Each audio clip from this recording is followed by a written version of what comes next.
Assalamualaikum, nama saya Nur Alisa Nabila binti Zainuddin, diisi 00280. Pengenalan. Di bawah peruntukan Akta Pendidikan 1996 iaitu Akta 550, tadika dimasukkan sebagai mana-mana tempat di mana pendidikan prasekolah 4 hingga 6 tahun disediakan untuk 10 orang murid atau lebih. Perancangan dan penubuhan tadika perlu diambil kira dan diberikan perhatian kepada prinsip-prinsip perancangan seperti keselamatan, penyediaan kemudahan yang mencukupi dan juga keselesaan. Bagi prinsip keselamatan, pengurus perlu menitikberatkan berkaitan lokasi tadika yang hendak dibangunkan.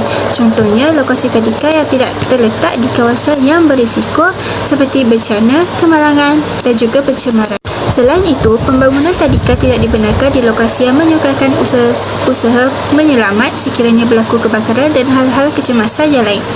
Tadika perlu diletakkan di kawasan yang tidak menimbulkan kekacauan kepada penduduk lain. Penyediaan kemudahan yang mencukupi. Bagi penyediaan kemudahan yang mencukupi ialah tadika perlu disediakan dengan mengikut garis panduan yang digariskan. Tumpuan harus diberikan kepada kawasan kejiranan yang mempunyai majoriti yang feminis. Keselesaan.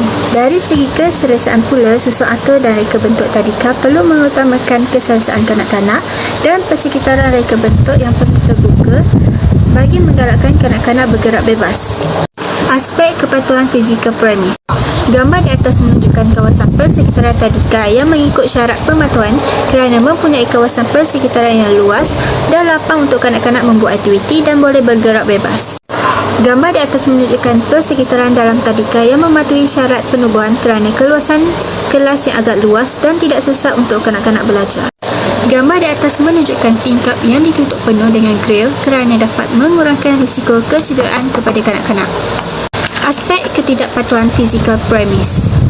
Gambar di atas menunjukkan aspek ketidakpatuhan premis kerana papan glosor itu bersebelahan dengan bukit yang tinggi yang boleh menyebabkan kanak-kanak terjatuh dan ianya bersebelahan dengan pokok mangga yang agak lebat yang boleh mengakibatkan risiko tumbang dan boleh mencederakan kanak-kanak yang sedang bermain.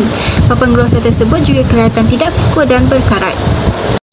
Gambar di atas menunjukkan aspek ketidakpatuhan premis juga kerana ia mempunyai pintu pagar yang berhadapan dengan jalan besar yang agak sibuk dan tidak ditutup yang boleh mengakibatkan berlakunya kemalangan atau sebagainya.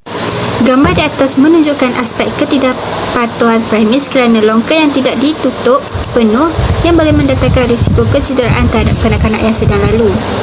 Gambar di atas menunjukkan aspek ketidakpatuhan premis kerana mempunyai buaya yang sudah berkarat dan dekat dengan jalan berbatu yang boleh membahayakan kanak-kanak yang sedang bermain. Cadangan penambahbaikan ketidakpatuhan premis. Cadangan penambahbaikan ketidakpatuhan premis untuk gambar pertama ialah pengurus atau pihak tadika perlulah mengadakan satu mesyuarat untuk memperuntukkan papan glosor yang baru dan menempatkan di kawasan yang selamat. Seterusnya, pengurus atau pihak tadika perlulah menepang pokok mangga yang sedang lebat untuk mengelakkan ia tumbang dan mencederakan kanak-kanak. Cadangan penambahbaikan yang ketiga ialah pengurus atau pihak taska perlulah mempertimbangkan untuk memperuntukkan penuntuk longkang bagi mengelakkan sebarang kecederaan berlaku. Cadangan penambahbaikan yang terakhir pula mengenai buaya yang telah berkarat dan berada dekat dengan jalan berbatu. Pengurus atau pihak tadika boleh mempertimbangkan mengenai buaya tersebut dengan menukar baru supaya kanak-kanak boleh bermain dengan selamat. Kesimpulan, dalam rancangan penubuhan sesebuah tadika perlulah mengikut aspek kepatuhan fizikal premis supaya penubuhan dan pembangunan berjalan dengan lancar. Contohnya dari aspek keselamatan, penyediaan kemudahan yang mencukupi dan juga keselesaan. Bagi prinsip keselamatan, contohnya lokasi tadika tidak terletak di kawasan yang berisiko seperti bencana, kemalangan dan juga pencemaran.